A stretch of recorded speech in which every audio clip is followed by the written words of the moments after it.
Hello friends, என்னோட வீடியோ பார்க்க வந்ததுக்கு ரொம்ப தேங்க்ஸ். இப்போ தான் ஃபஸ்ட் டைம் பார்க்குறீங்கன்னா வீடியோவை சப்ஸ்கிரைப் பண்ணிக்கோங்க. இன்றைக்கி நம்ம குட்டி குட்டியாக சின்னதாக அழகழகான சிக்கு கோலம் தான் பார்க்க போகிறோம். ஒரு வாரத்துக்கு போடுற மாதிரி 7 கோலம் போட போகிறோம். சிக்கு கோலம் போடுறவங்களுக்கு இந்த கோலம்லாம் ரொம்ப பிடிக்கும்னு நினைக்கிறேன்.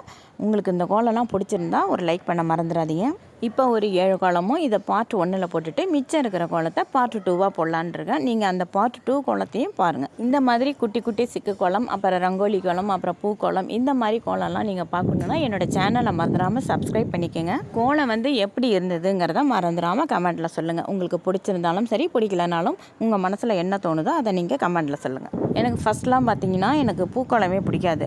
சிக்கு கோலம் தான் ரொம்ப பிடிக்கும். அதுலேயும் எப்படி பயங்கரமான சிக்காக இருக்குதோ அந்த மாதிரி கோலம் தான் பிடிக்கும். பூக்கோலம் பிடிக்காது. இப்போல்லாம் கொஞ்சம் ரங்கோலிஸ் அந்த மாதிரிலாம் கொஞ்சம் பிடிக்குது. அது முக்கால்வாசி பார்த்திங்கன்னா மயில் கோலம் தான். எனக்கு மயில் எப்படி பிடிக்குதுன்னே தெரியல, அந்த அளவுக்கு பிடிக்கும்.